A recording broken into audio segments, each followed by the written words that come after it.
flag of the United States of America and to the republic for which it stands, one nation, under God, indivisible, with liberty and justice for all.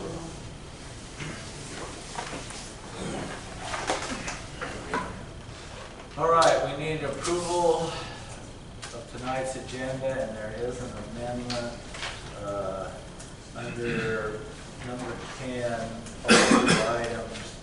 Item 2540 was deleted from our board packet. It's on the listed agenda tonight, so we'll call that an amendment.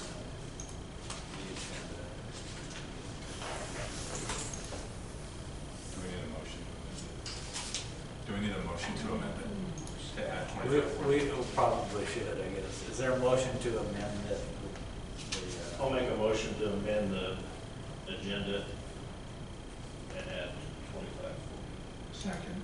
It's been moved and seconded that we will amend policy, amend the agenda to, on item number 10, include policy 2540. All those in favor say aye. Aye. Opposed, motion carried. Now we need a motion to approve tonight's agenda. I move we approve tonight's agenda. I'll second it. Moved and seconded to approve tonight's agenda as amended. All those in favor say aye. Aye. Motion carried. Next item is the fee hearing, athletic passes. Steve, you want to talk about that a little bit? Yeah, so this fee hearing is to consider increasing the cost of athletic passes. We talked about this a little bit last month. There's two types of passes that we have. We have family passes and we have punch cards. And in your board packet, there's a couple options that I have given for family passes. One of them, and it has the current information up there. The current cost is $225, which is good for 4 people. Actually, let me talk about that a little bit more. So it has the gate prices, it has the current cost for a family pass. So under the current situation, in order to get 2 adults to pay for their pass, they would have to attend 19 home events if it was just a couple using a family pass. If it's a family of 4, they would need to attend 12 home events to basically pay for it. Last year, and Kendall put some of this, she put this together, but at the bottom you can see that in 21-22 we had 40 home events between junior high and high school.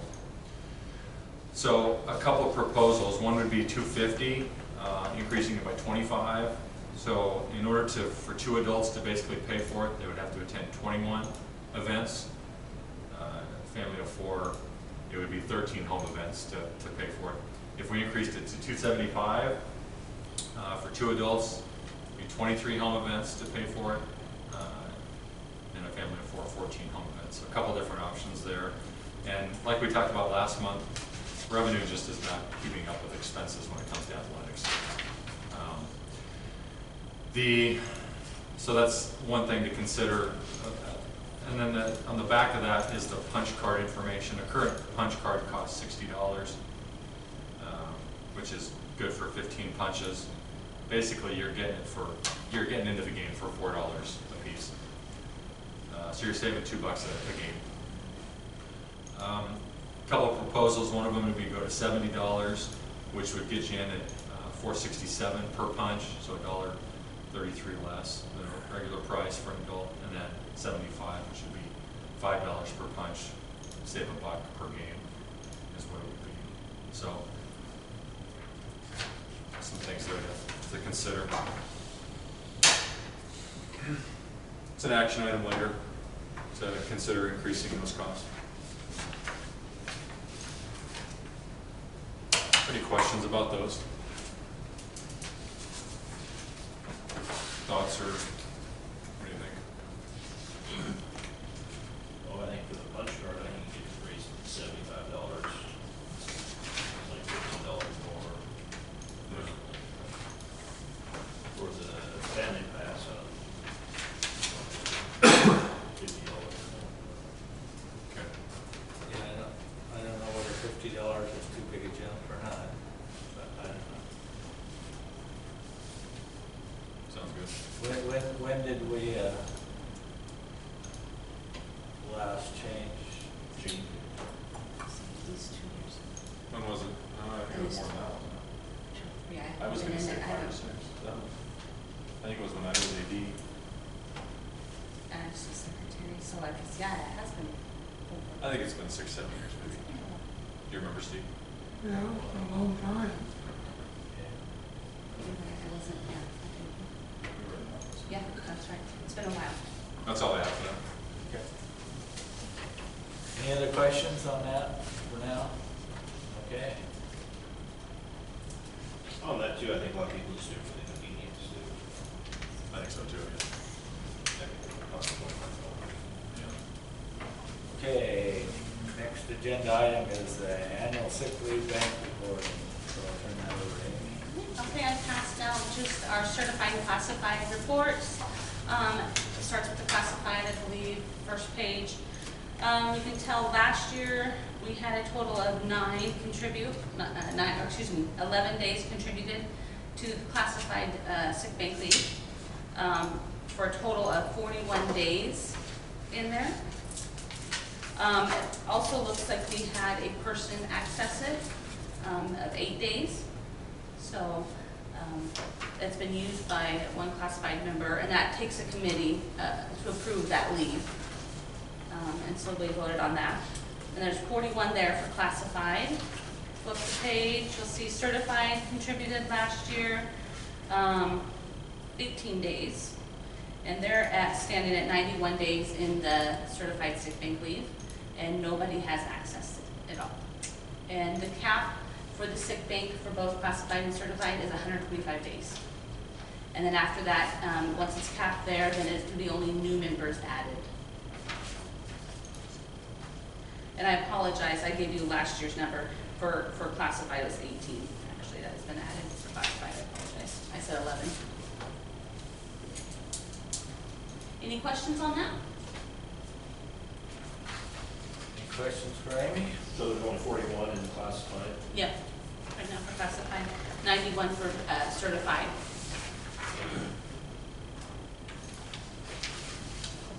And do they have to use up their other leave before? Yes, they have to exhaust all the other leave, personal sick, vacation, everything, before they can ask to access the bank. And then they have to evaluate if it falls within the parameters of our policy, and then it's approved or not approved. And there's a committee for certified, with certified staff on it, and then there's also a committee for classified. Okay, thank you, Amy. Action item 6 is the consent agenda, and there's a few additions to the consent agenda. More hiring. So the consent agenda consists of the June regular meeting minutes, bill payments, and classified personnel actions.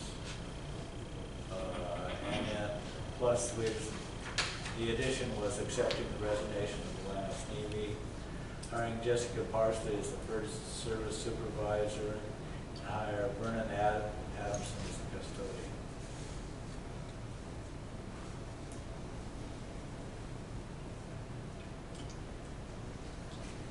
So I'll make a motion to approve the consent agenda as presented. Correct. Second. Been moved and seconded that we approve tonight's consent agenda. All those in favor say aye. Aye.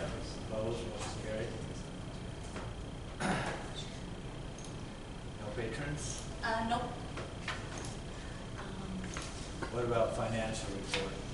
Do you have anything? No. We have nothing this time. All right. Dan, Technology Director's report. Okay, so our modernization project is moving forward, and we are almost at the next phase, which is probably going to start either tomorrow or Friday. That's when we start testing the new staff devices with people and see how well, how they're working with the new design and everything. We've worked pretty closely on that this week to try and push forward. We got over some big hurdles, and so that's been going well. Our TDS work has been completed. The circuit between the elementary and the high school has been improved by about fourfold. And we had an issue with our internet access here, speeds that were what we had on the contract versus what we were getting. After they put all the new equipment in and got everything up and going, and it was like, no, this does not equal this. So they came back and said that they are going to actually double the size of the circuit for the same amount of money in order to meet the contractual obligations. So that's a win-win for us at that point. Student devices, we took a hit with the HP Chromebooks that we had. They went end of life in June. So we lost a lot out of the fleet on that one. So like primarily all my loaners were all of that, out of that, and we had them in a few other places as spares, you know, people's classrooms, and SPED would have those as well. We have enough right now to cover everybody, and we have a few extra devices, and depending what student enrollment looks like in the fall, I'm probably going to have to put another order in to cover what we've got and have a little breathing room in there. We did have the devices that came in, they were looking good until they hit one class, and then it was like almost every single Chromebook that came in was damaged. So I was like, yes, this will be the first year that, no, we are not. We have a ton of repairs to do. So those parts have been ordered, and they'll be ready to go for school starts, but it's the cost of doing business. The NutriKids to Mosaic conversion has been completed. Links to the training for the new system has been sent to the secretaries for their end on how that's going to work. I feel sorry for the new food service director because there's a lot to get up and running before school starts. If you're not familiar with these systems and how they operate, it's going to be a rough one to get comfortable with how that all works, because it's all been consolidated into one place now. So that way, we used to have it to be where you had the front of house, back of house. Front of house is your, like what the secretaries do with checking the kids out. You're getting the milk, you're getting the lunch. The back of house is all the menu planning and all of the, you know, the ordering and that kind of stuff, to have your recipes on file for when like the state comes through and does their audits and the rest of that kind of stuff. That's going to be a huge undertaking to get somewhat competent in that before school starts, because this is, like I said, this is a change from, you know, a company that had, and this, the NutriKids was the older software that they're slowly phasing out. Mosaic is the new one that they're rolling everybody to. So if you're familiar with NutriKids, that doesn't help you when you get into the new one. It's quite a bit different. And then lastly, in IETA news, I have been elected to be the Region 2 representative, and that also comes with a board position for IETA. So we had our strategy planning meeting in June as to what we're going to do with this upcoming legislative session. And so one of our main focuses is going to be on sustainable funding, because as it sits right now, it's not going to work. I can tell you right now that based on what this, as it sits at this point, based on what the state gives me and just one equipment refresh that we're going to have to do around 2025, there's no way to pay for it with what they give me. So we're going to try and see if we can get some funding increased, or at least back up to pre-pandemic levels, so we can try and absorb some of that cost and not have to pass it on to the taxpayers in the district. But so, a lot to do in the upcoming year with the brand new legislature. So anyway, that's what I've got. And summer projects continue. Any questions? No questions for Dan? Well, thank you, Dan. All right, thank you. Dory isn't here, so we'll move on to Superintendent's report. I've just got a couple things here. First one is, I'm just going to, I included ISAT results and also PSAT results and also SAT results in the board packet. So items have been redacted, but you can see At the top of each grade level, it has the grade level and then the test. It's either ELA, English Language Arts, or math. And then it has the state performance numbers. And then the district and school is going to be the same because there's only one high school in the district. But the red portion of the bar is the below basic. Yellow is basic, green is proficient, and blue is advanced. And so that first page is our 7th grade ELA scores, followed by our math 7th grade scores. I accidentally redacted the bar graph part of it for the 7th grade math, but the unredacted part shows that we had 27% in advanced on that math test, 20% in proficient, 40% basic, and then 13% below basic.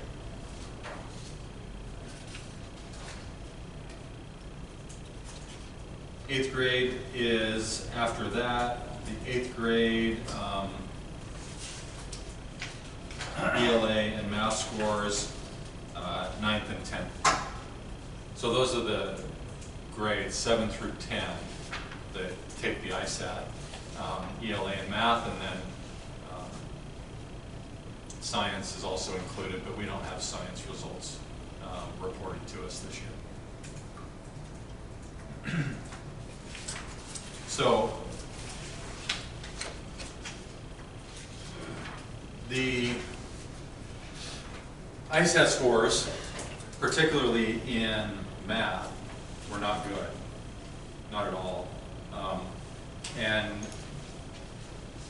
so what I did after testing is I brought in groups of about 3 or 4 students at a time in each grade level and just did like exit interviews to find out what's going on, what they're seeing, and where the disconnect is. And I actually think we're doing some things to help address it, like hiring a new math teacher, getting smaller classes. We purchased a new curriculum. So I think we're taking some steps that are going to help that. I hope they do. The feedback that we got from those exit interviews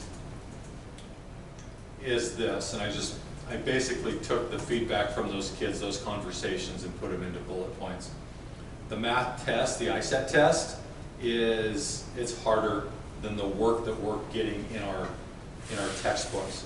It's more real world stuff versus just plug in the numbers type things. And that I think that text that the kids have been using in math is older, and so you see more of that, just algorithms rather than like real deep application. One of the big themes is that the ISATs don't affect anything, and there isn't any reward for doing well on it. So there's a pretty high percentage of kids that, and I asked each group, I said, on a scale of 1 to 5, what's the effort level? And the average was probably about 3. So we need to find ways to incentivize them more. And there's different things out there that you can try. I mean, because really, if it's not intrinsic, which with a lot of kids it is, but with a lot of kids it's not, we got to find ways to incentivize them more.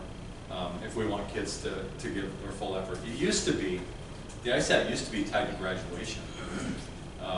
But then when they switched to the new vendor and the new ISAT test, scores were so much lower than before that they took that away because it wasn't going to work. There was just, scores weren't high enough. You guys can see what the state numbers are. The other stuff that came out of that is that a lot of it was based on the type of questions that are asked. The ISAT questions are longer, they're word problems, and they go to a deeper level. And then we just talked about logistics stuff, like when is the best time to test, things like that. What's the best schedule? So those are things that we're going to take and revamp next year if we need to. A lot of that stuff they actually thought was pretty good as far as logistically. They just things like scheduling. Kids want to know what the schedule is, things like that. So we need to do a better job there. Interim tests. There are practice tests that you can use in the ISAP portal that we're going to start using next year, just to give kids, kind of an idea of what that's going to look like and leading up to it better. So I think if we can, if we can address like the types of work that we're doing in class, which I think we're doing. Some smaller class sizes, doing some things like that, and then next year when the time comes, incentivizing that test. If kids get proficient on the test, or maybe they improve their score by 1, there's some sort of reward there. Because it's hard to really kind of gauge it if we're not getting maximum effort. So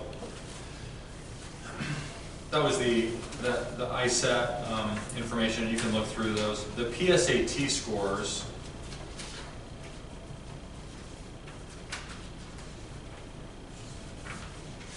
Okay, in the board packet, get past those quotes. I'll talk about those here in a second.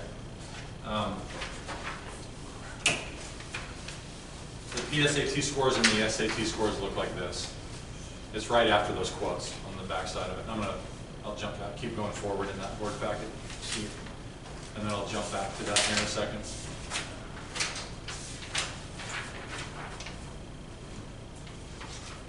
Yeah, there you go.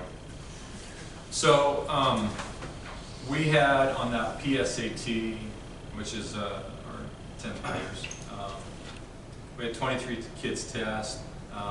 So the scores there are in 2 categories: the evidence-based reading and writing, EBRW, and math. So with our 10th grade, we had 9 students above the state average, we had 4 students at or near the state average, and we had 9 students below the state average. And then in math, it was a little bit better than that, pretty similar, but a little bit better than the reading and writing for our 10th grade. For the SAT, same thing down there below. For the evidence-based reading and writing, we had 7 students above the state average, 4 at or near, and then 5 below. And then math, almost the same numbers, pretty similar. And that is 11th grade that takes the SAT.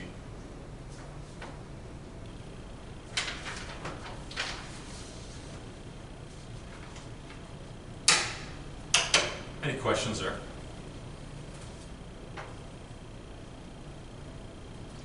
The pages that we skipped, Dan, do you want to help me out and talk about these a little bit? So we got Which 2 one is it? quotes. It's the Fisher and the Cabinet. Yeah. We got 2 quotes for having more secured entry to the school. So these quotes, and the first one, do you want to look at it? I have to. You got it? Oh yeah. Wouldn't you? So what we asked them to give us a quote for was basically a system that would have the front entry, which is supposed to be the only door that people come in and out of, basically on an electronic lock and a timing schedule and so forth. So it's always locked during the school day, except for it unlocks in the morning when kids are entering. It unlocks for about 5 minutes during passing period, all the shop kids coming in and out. Other than that, it stays locked. That would be a system that would include a micro, what's the word I'm looking for? Like Fobs. Well, Camera. Intercom out there with cameras that would allow people in the building to buzz them in when they get to the building. And so it would just be a system that would better control traffic. So we know, exactly who's in the building and who's not in the building. It would also be expandable. Correct me if I'm wrong on any of these. It would be expandable to do other things too, like if we had other doors in the building that on the touch of a button we wanted them to swing shut, just based on magnets really, to lock the school down further. It would include key card reader or fobs on the front door. rather than keys that could be changed out just like a hotel. What else am I missing there, Dan? Kids putting rocks in the doors so they can get in and out. Yeah. You know, and on That's the sabotage. rocks in the door thing, that is something that we can address. You remember when we bought, I bought that, the environmental monitoring system, you know, to keep tabs on temperatures. One of the things that you can purchase for that is a door sensor. And so you can actually wire in a door sensor so that if somebody pops that and leaves it open for a length of time, yeah, it'll send everybody an alert saying that, hey, this door is open, which would be nice to have on the locker room doors, and then the two doors over here on the, you know, because if you go out there right now and look at the doors by the gym, there's just rocks sitting there, because that's, Yeah. And we would, part of that too, like the sensors would be great. We also need to just educate our coaches. And a lot of them are walk-on coaches, so they don't even think about school safety. It doesn't even cross their mind. So we gotta educate them and just tell them, like, it just can't happen. What else is included in there? Is there anything else? well, there's some major differences between the two quotes too. Aside from price is a big one, obviously, that's in there. But one major difference between the two is with the CompuNet quote, we own that system. There's not a monthly service charge for it's, you know, it's because basically in a way you're leasing the system from the other company. So we actually own that. The second part of that is CompuNet. This is the same system they put in Lewiston High School.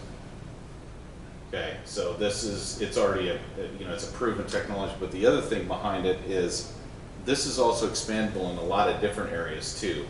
So if we wanted to eventually tie the cameras to this, so that way you have somebody, you know, swipes in at the front door, the cameras are going to follow from when that happened and go through. Instead of us having to use two separate systems to try and pull this all in, there's one system that does it. And this is what we looked at a couple of years ago when we had our security assessment. We talked about this, but the cost at that time was just, it was not where it needed to be. The other thing about this system too is that we'll have a physical, there's two ways to do it. You know, physical connection, that's a button that will be at probably the secretary's desk at either building that they'll pop to allow that door to come open. But the other thing is that for like during the summer when the district office is in here and they're not going to be sitting in there all day, so there's a piece of software that they're going to use that's going to do the exact same thing, and they can just click on the button on their PC and it pops the door open. So but I know that comes with this one. I'm not so certain that it comes with this one. So so that's, and like I say, this one also is completely expandable, or we can make it as large or as small as we want to, so that way later on when we go, the fee to adding a door is not cost prohibitive like it would be having to. I mean, we're definitely, electrifying doors is not a cheap proposition. It is what it is. So when we want to expand, we have the ability to do so.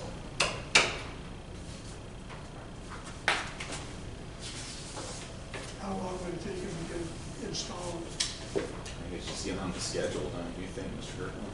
Yeah, it didn't seem like it would be. When I talked to him, the hardest one to put in is going to be at the elementary, just because it's older frames, older way it's set up.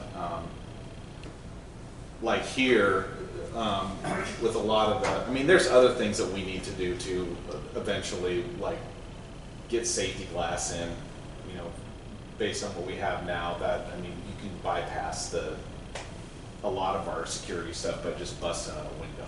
You know, that is what it is. But that's something we can tackle later on. But this one, you can drill into the existing frames, and it'll come from the metal frames. They can hard run everything that they need to back into here. The elementary is going to be weird because I've got to find a spot upstairs for them to be able to hook all that stuff up to, and that was one of the things that I was like, okay, well, I know where it's going to go at the high school, but where is this going to go up there? Because there's not a good run to get it down to where they put my office and where the server room is down there. There's not a good way to get it through there. So we're gonna have to locate it somewhere upstairs, but we can tackle that when it needs to be, but.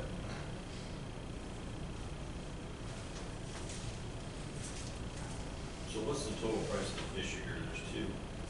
You have to take both of those and put them together. So they're like 27,000. Yeah, and then there's, based on the verbiage in their quote, if you look on monthly fee for access control system is $25 for the first administrator, at $10 for each additional, and then $20 for the first door of access and $12.50 for each on that as well. So there's an additional cost. Not that there's not an annual cost from the CompuNet one, because it's a software license, like all software licenses are. It's a yearly renewal, gives you upgrades and features and all of that. I think that was something in the $400 range or something like that. Yeah, it's a $469.88 is the software license, which is actually pretty reasonable. Let's see what I paid for some of the other stuff. But their total's only 18,000 for that for everything. Yep.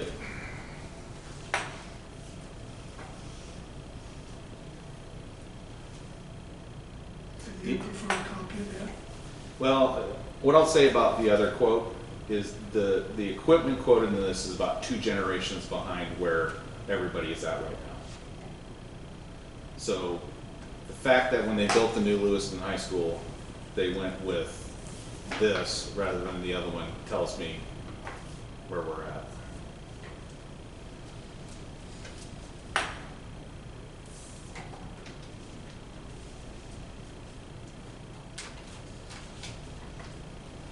So these guys, where do these guys service out of the CompuNet? Are They're out of Lewiston. they're out of Lewiston too? Yeah, they have a Lewiston office, Boise. They're one of the largest. That's who's doing our modernization project too. Those.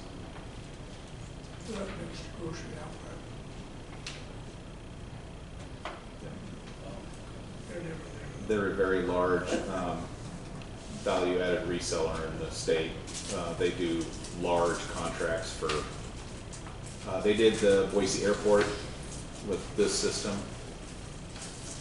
They've done a lot of really big projects too. So when Tech Hut was bought by Ednetics, it's now down to basically CompuNet and Ednetics are the 2 largest in this space in Idaho. So.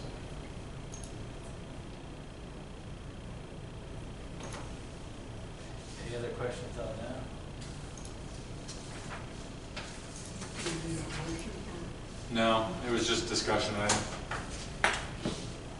It came up last month, so we put those quotes together just to talk about it a little bit more. Well, it's something we're gonna have to invest in, Yeah,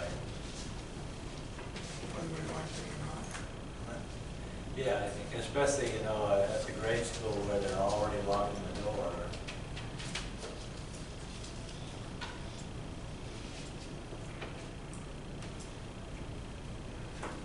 No, I think we probably, my opinion, I think we maybe put it on the agenda next month or something, my opinion. Is there anything that it's not here that you're thinking that maybe we missed and we need to add to it? I wouldn't know. Yeah. That'd be something either. Just like you said, something on all the doors, so if they're propped open, they'll know about it. Okay. Bring it back next month.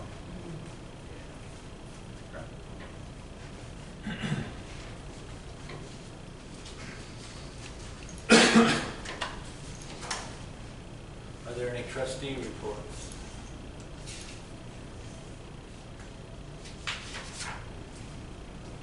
Seeing none, we'll go into the action items. 9A is approved the JHS and KHS handbooks. I had a question on Kendrick handbook. Yeah. When it talks about driver's ed, limiting to 15 students, do we still do that, or No. more than 2 classes? We've been having just additional classes. We've been having more kids than that. We had a situation come up a couple of years ago where kids wanted to join that weren't going to our school, and so we wanted something in writing to limit that if we needed to. Yeah. So we're trying to accommodate all our students. Yeah. That was the only question I had. Anybody else have any other questions on the handbooks? They look good to me. One of the, on page 17, there's one thing I wanted to talk about just to make Which sure. one? It's high school. Yep, high school. One of the things that we would prefer to change is to not require our athletes to show proof of insurance to participate. This is not an IHSAA requirement. It's only a Kendrick requirement that's been in place for a long time. We do have parents fill out a form basically saying that they're responsible for all costs related to anything that happens like that. We have a catastrophic insurance policy for the district.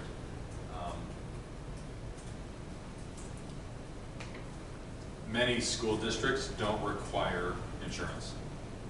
Logistically, it's just kind of a pain in the butt for us. And people don't even put accurate information on the form anyway.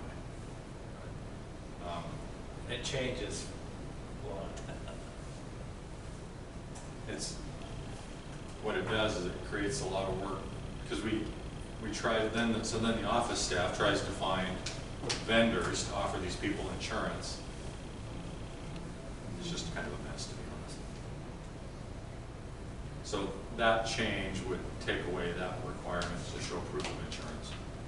Are you guys okay with that? Yeah. Because if you're not, we can continue it. No, Okay. That's the only major one.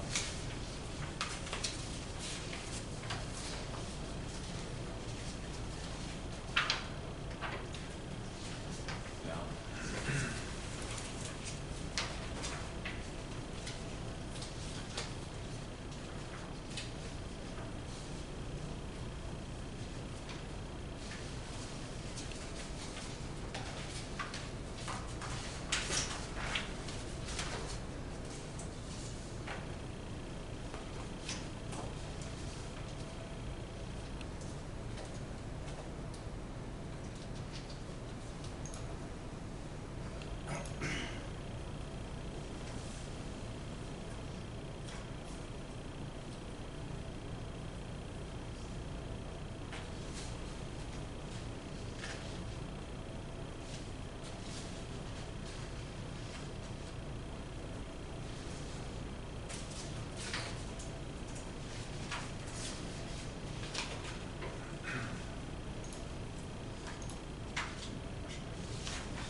I'll make a motion to approve the JES and KHS student handbooks as presented.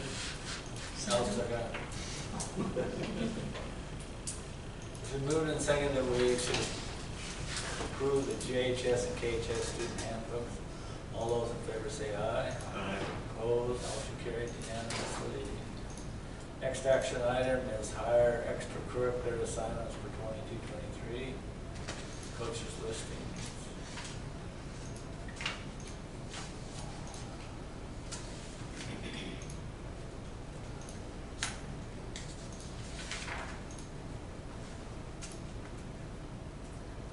I move we hire the extracurricular assignments coaches. I'll second. Just moved and seconded that we hire the extracurricular assignments for 22-23. All those in favor say aye. Aye. Opposed, motion carried unanimously. Next action item is hire the returning certified staff listed in your packet. Make a motion to hire the returning certified staff for 22-23. Second. Been moved and seconded that we hire the returning certified staff for next school year. All those in favor say aye. Aye. Opposed, motion carried unanimously. And then the next item D is hire the returning classified staff. I move we hire the returning classified staff for 22-23. I'll second it. Been moved and seconded that we hire the returning classified staff for next year. All those in favor say aye. Aye. Opposed, motion carried. Rescind policy 5480, leadership premiums.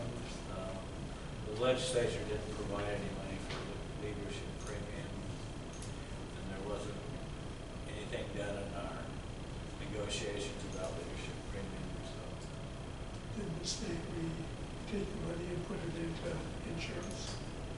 I think that was the idea. yeah, Yeah. yeah. Not there anyway.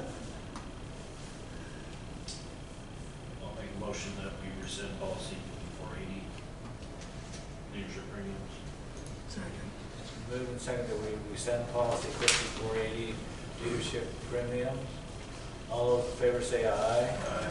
Opposed, motion carried.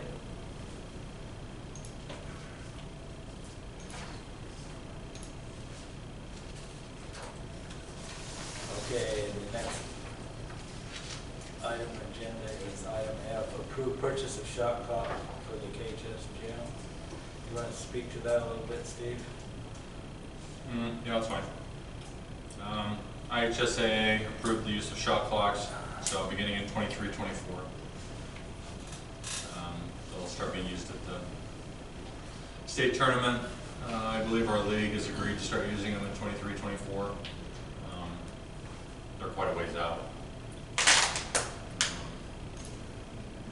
We're gonna have personnel operate the shot clock. Yeah, we'll have to have somebody do it. You know, it's somebody they're talking about maybe having the JV, you always have a JV ref, maybe having them run it, maybe possibly, Yeah, because they're usually just sitting in the stands anyway. yeah, we can bring that up, yeah. I'll have Molly bring it up, the AD meeting, bring it up with commissioners.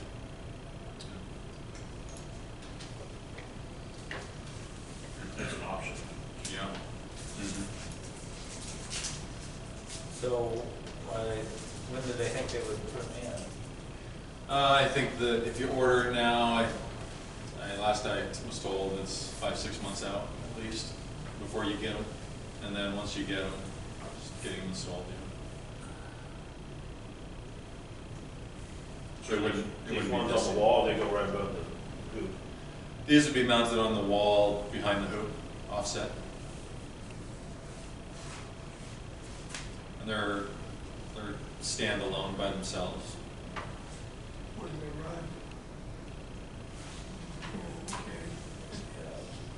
okay. But then you gotta get them installed, right? Yeah.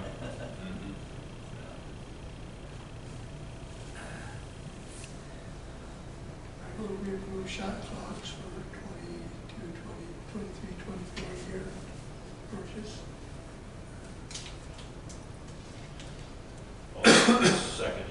It's been moved and seconded that we approve the purchase of the shot clocks for the KHS gym. All those in favor say aye. Aye. Opposed, motion carried. Just get them coming, I guess. Okay, the next action item is approved fee increases for athletic passes. So, we talked about that before, so does anybody have any suggestions what we should do? Or make a motion? Well, I think we should put the punch card, was it 75, is that what you had that? Family pass, if you're talking $50, 25 or 50 more.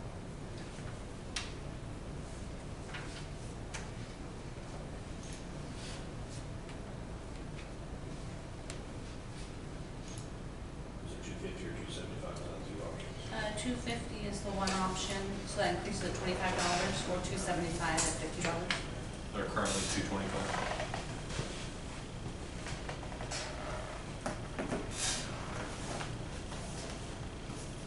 How many family passes did you sell last year, approximately? what was it, 9, I think? 9 or 10. People that don't want the passes, they'll tend to buy the punch cards at least twice.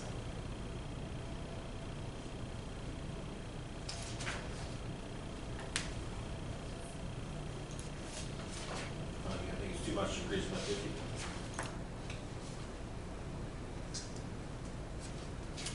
I'll make a motion to increase the family pass to $275 and the punch card to $75. Second. It's been moved and seconded that we approve increasing the family pass to a cost of $275 per year and the punch card cost to $75 per punch card. All those in favor say aye. Aye. Opposed, motion carried unanimously.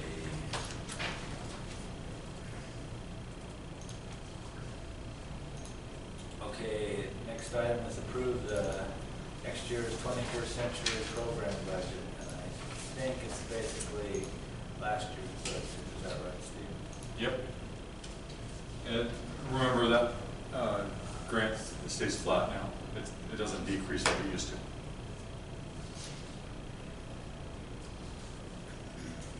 I'll make a motion to approve the 22-23 21st Century Program budget. Second. It's been moved and seconded that we approve the 21st Century Program budget for next year. All those in favor say aye. Opposed, motion carried. Policy items, A, amendment review. So I'll turn it over to Steve. Yeah, that must be. Okay.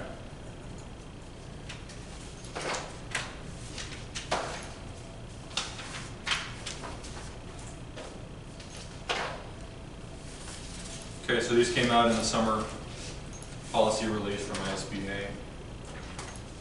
Now this first list is policies that they suggested amending. I'm going to read you what they write about each one.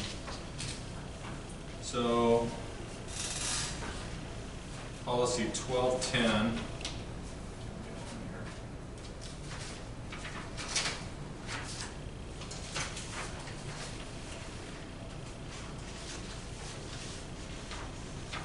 Okay, 1210.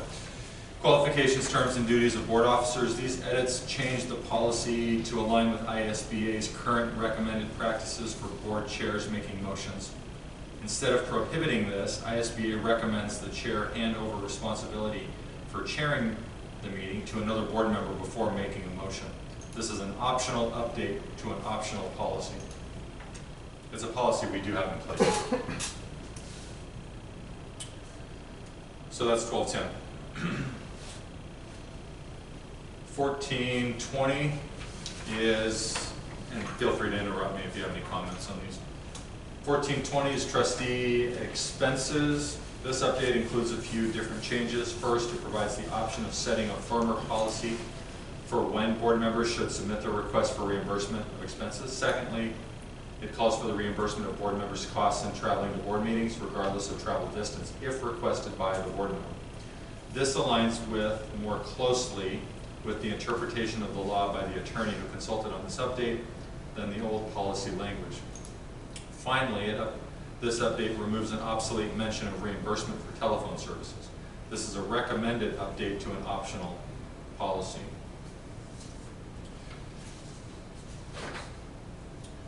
Okay, 2310, nutrition education. This edit changes an ambiguous mention of school celebrations to classroom celebrations to make it clearer.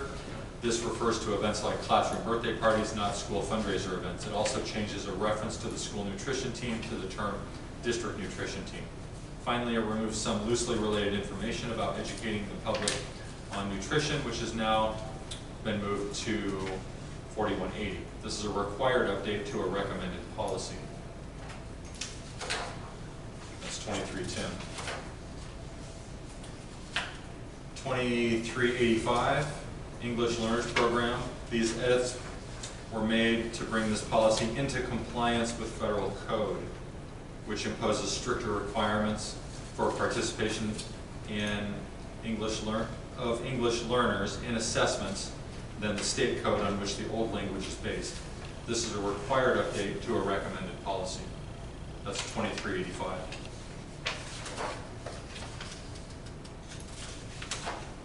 $2520, curricular materials. This year, the legislature changed the law related to curricular materials adoption committees to make them required rather than optional, and changed their composition. The edits to this policy reflect those changes. This is a required update to a recommended policy. That's 2520, curricular materials. 2540, which is the policy we added at the beginning of the meeting. This is selection, adoption, and removal of curricular materials prompted by the same legislation that required the change in 2520. This update makes it clearer that a curriculum committee must make recommendations regarding instructional materials regardless of whether the materials under consideration have already been approved by the State Curricular Materials Committee. This pre-update version of the policy doesn't contradict the new legislation, but it's less clear on this point. This is an optional update to an optional policy, 2540. The next one is 2605. Advancement requirements, grades 6 through 9. This update adds a new career exploration instruction requirement recommended by the State Board of Education and passed by the legislature during the 2022 session via state administrative rule. This is a recommended update to a recommended policy. That's 2605. 2700, high school graduation requirements. This update adds a cross-reference to a couple of policies relevant to new content in the procedure that goes with this policy. The changes in text are intended to make the phrasing clearer and smoother. This is an optional update to an optional policy. 2700P, most of these updates remove items that were required by state administrative rule until the Idaho legislature concurred in their rejection of these rules. The board can still require students to meet these requirements if they wish. These deletions include the senior year math requirement, the requirement to complete Algebra 2 before using computer science as a math credit, and the requirement that students take a college entrance exam. The college entrance exam is still part of the state's comprehensive assessment system, and districts still need to offer it. However, students are no longer required to take it to graduate. This update also deletes a caveat for the health and wellness requirement that notes that requirements only applies to students who entered 9th grade in fall of 2015 or later because it's outdated now. That's 2700P. 3370P, procedure, searches and seizure. This update is based on recommendations provided at the Idaho Ed Law Conference hosted by Anderson, Julian, and Hall to contact the student's parents as soon as possible if you conduct a search of the student's person. This is a recommended update to a recommended procedure. 4110, public complaints and suggestions.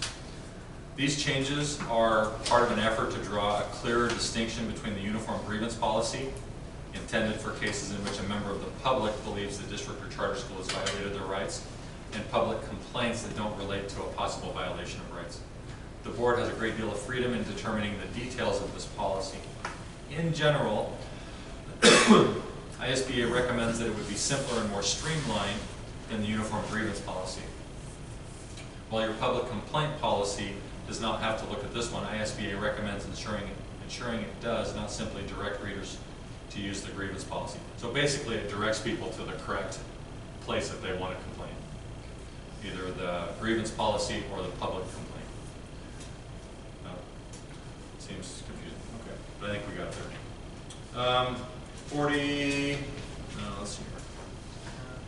5105, certificated personnel employment. This update adds material to the definition of retired to address recent legislation on hiring retired employees. This is a recommended update to a recommended policy. 5750.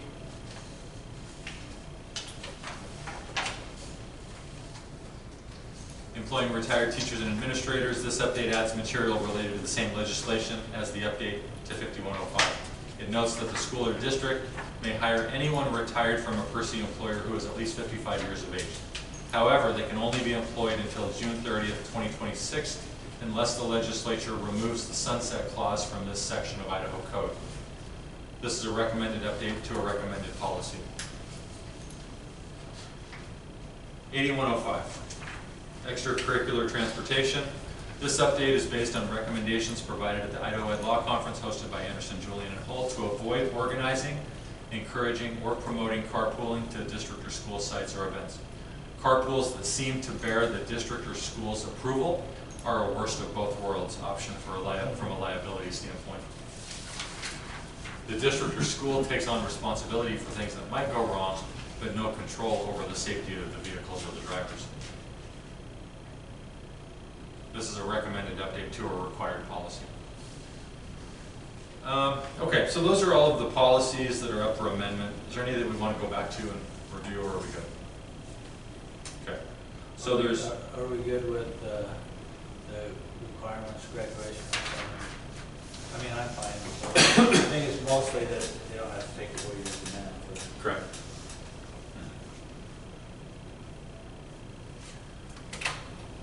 Thoughts on that?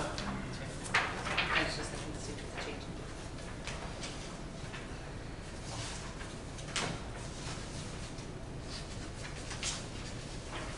I mean, I think we'd be shooting ourselves in our foot if we had 2 minutes requirements more in the state, so.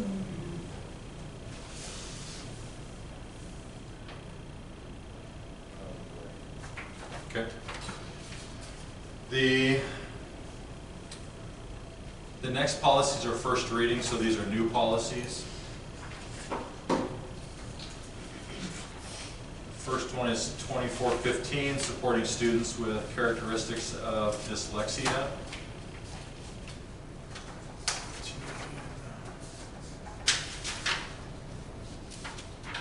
Okay, this new policy addresses new requirements, regarding screening for dyslexia, supporting students with characteristics of dyslexia, and ensuring staff have received training on dyslexia. These requirements were passed by the state legislature during the 2022 legislative session. This is a new recommended policy.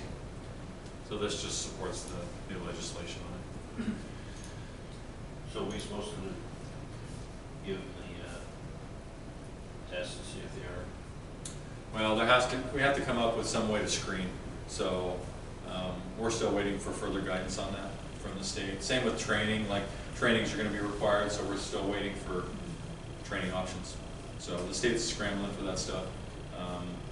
I think they're probably going to incorporate like the IRI test with it in some way probably, because it's something that's already in place, but we'll see. Okay, 2470, 2470F, and 2470P. Those are the policy, the form, and the procedure for self-directed learners.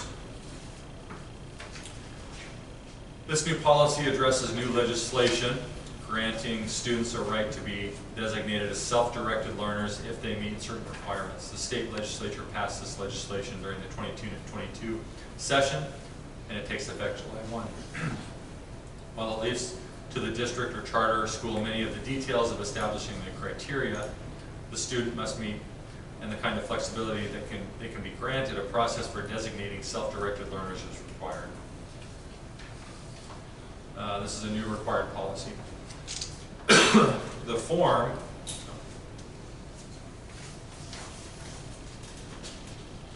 application for self-directed learner status that goes along with it. This form offers a starting point for an application the district or charter school can offer the students, parents, and guardians and teachers seeking self-directed learner status for a student. And then the procedure accompanies 2470 and just provides more details on how the program might be implemented. Would homeschoolers be involved in that, or is this something completely separate? It would still have to be through the school, yeah. And they would have to meet requirements. I think the idea behind this was Senator Thane's bill. Do you remember that?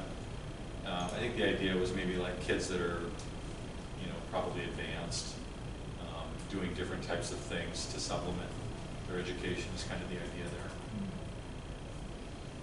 So do we have to establish minimum grade requirements, or, Well, you don't know yet? right, I'm gonna have to dive into that, and it's new, so we're gonna start talking about it, and figure out what it's actually gonna look like. The conversations that I've had is it's gonna apply to a very few amount of people, which is kind of characteristic, I guess, of that. And I mean, like, it has to be approved, like, principal or the superintendent has to approve it. Yep. Mhm. I think it kind of goes along with that other bill that you had the year before, where people can kind of create their own curriculum in class if you have enough kids and families that want to do something. Like if 20 families want to create some class, if they get together, they can do it. I think it's kind of like that. Maybe a bill that's in place that will be rarely used.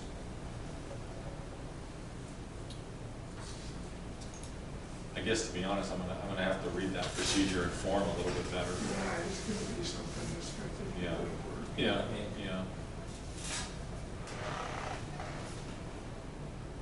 As long as somebody has veto of some of these. Yeah, it has to be approved, yeah.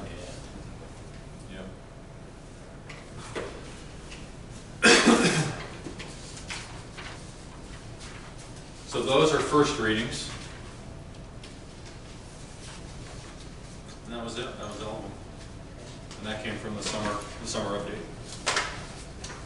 And I know some of these are just like really small changes, but it's nice to keep the policy manual current.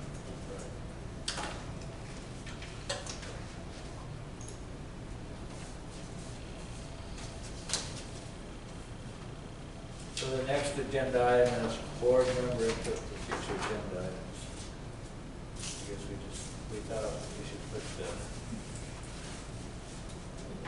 purchase of the door systems on the next agenda.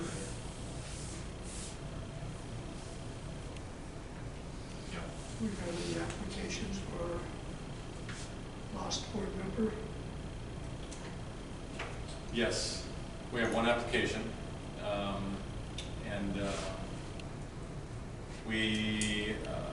we thought we would accept applications through the month of July, and then either have a special meeting or the regular meeting in August and do the interviews.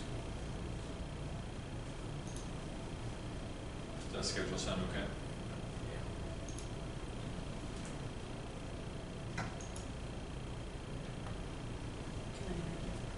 Yeah, go for it.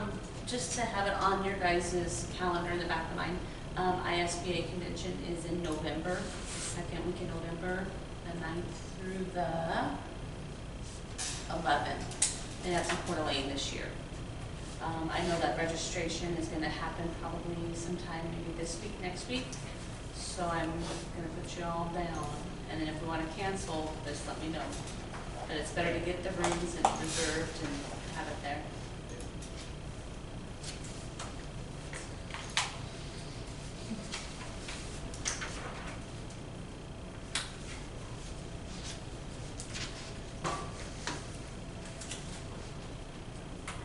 Okay, the last item is adjournment. I'll make a motion to adjourn. Second. The move and second that we adjourn, all those in favor say aye. Aye. We adjourn.